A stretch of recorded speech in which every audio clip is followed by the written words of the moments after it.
ओम साई राम दोस्तों। पिछले वीडियो में हमने देखा किस प्रकार हेमांत पंत ने साईं बाबा के पहली बार दर्शन किए। चलिए बाबा की और लीलाओं के बारे में बात करते हैं।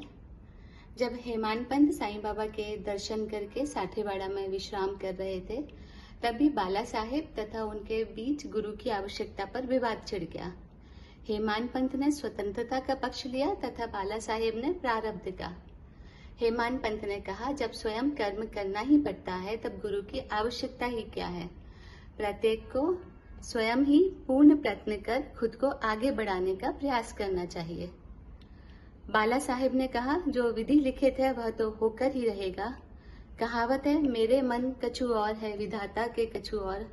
लेकिन अध्यात्म के रास्ते में गुरु के मार्गदर्शन के बिना आगे बढ़ना संभव ही नहीं है। यह विवाद बहुत आगे बढ़ गया, 2-3 घंटे तक चलता रहा।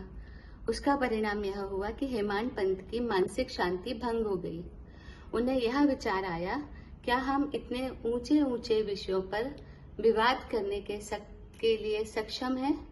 क्या हमारे पास इतनी बुद्धि है कि हम सही निर्णय ले सकते हैं? साथ ही हेमांत पंत को यह विचार भी आया, जब तक अहंकार ना हो तब तक विवाद संभव ही नहीं है। दूसरे दिन हेमांत पंत को घर जाना था। वह बाबा से आज्ञा लेने मस्जिद में गए। वहां और भी लोग बैठे हुए थे। उनमें से किसी ने बाबा से प्रश्न किया, बाबा कहाँ जाएं? बाबा ने कहा, ऊपर जाओ। प्रश्नकर्ता ने पूछा, मार्ग कैसा है? बाबा ने कहा, यहाँ से भी एक पंथ है, लेकिन मार्ग कठिन है। यहाँ पर सिंह और भेड़िए भी मिलते हैं और रास्ता भटक जाने की भी संभावना है। प्रश्नकर्ता ने कहा, यदि पथ प्रदर्शक रास्ता दिखाने वाला साथ हो तो? बाबा ने कहा, तब कोई कष्ट न होगा। पथ प्रदर्शक तुम्हें सही रास्ता दिखाते हुए तुम्हारी मंजिल तक पहुंचा देगा।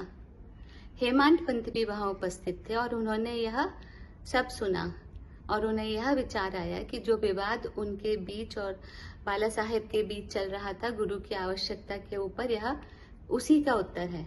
तभी उन्होंने निश्चय किया कि वह इस विषय पर अब कभी भी विवाद नहीं करेंगे। कृष्ण और राम महान अवतारी होते हुए भी कृष्ण को अपने गुरु संदीपनी और राम को अपने गुरु वशिष्ठ की शरण में जाना पड़ा था। अध्यात्म के रास्ते में सफल होने के लिए श्रद्धा और धैर्य, यही 2 गुण सहायक हैं। अध्याय 2 की यही शिक्षा है दोस्तों। अध्याय 3 की शिक्षा जानने के लिए मेरे साथ जुड़े रहिए। ओम साई राम।